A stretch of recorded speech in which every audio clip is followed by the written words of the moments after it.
Sabi ko ganun. Tapos tumingin si Ate Ken, Tinding, Tinding. Sabi ko, humingi ka ng tawad. Sabi ko, humingi ka ng tawad. Sabi niya, palalayasan tayo dito. Tapos sabi niya ganun. Tapos hindi sumasagot si Tinding. Sige na, sabi niya, sige na, huwag ka na magmatigas. Sabi niya, huwag ka na magmatigas. Sabi niya, huwag ka na magmatigas. Sabi niya ganun. Huwag ka na magmatigas. Tapos biglang sabi ni Tess, Roda, ano bang gusto mong gawin ni Tinding para mapatawad mo siya? Ano bang gusto mong gawin ni Tinding para mapatawad mo siya? Tapos gumanon si Roda, nagpamitay. Sabi niya gano'n, gusto ko?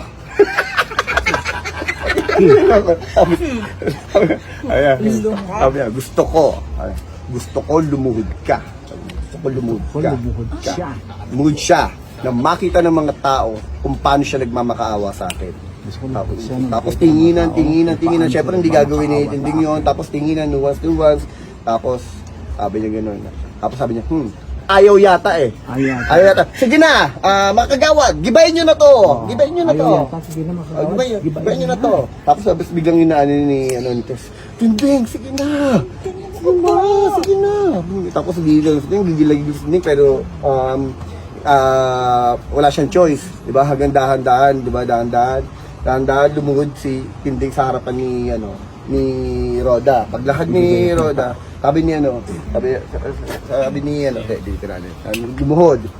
lumuhod.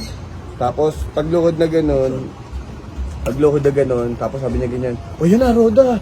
Yan na Roda." Sabi niya, "O yan na Roda, lumuhod na si Tinding. Baka pwedeng patawarin, baka pwedeng baka pwedeng wag mo na kami palayasin, Hindi pa, sabi niya, hindi pa, sabi niya, hindi pa ako masaya diyan. Ang gusto ko, halikan niya mga paa ko. Ang gusto ko, halikan niya mga paa ko. Tapos yung ganun, ganun, tapos tumingin si Tinding na ganun, tumingin si Lulay na ganun kay Tess. Pagka ganun Lulay, parang siyempre naaawa rin si Tess, di ba? Hindi niya naman, nanay niya yun eh, kahit anong sabihin mo na parang akala mo gagawin. Drama siya eh. Tapos pagka ganun ni Tinding, yung nakaganon, hawak ng Tinding yun. Tapos pagka ganun ni Tinding, huminto, nakakita ng ganun, pagtingin yung ganun, may bato. Kinuha niya yung bato. Hinupas niya yung bato.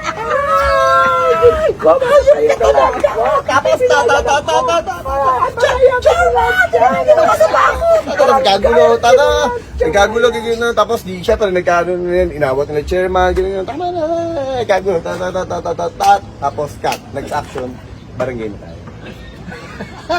Yun lang, ganun lang ka-simple. Simple lang.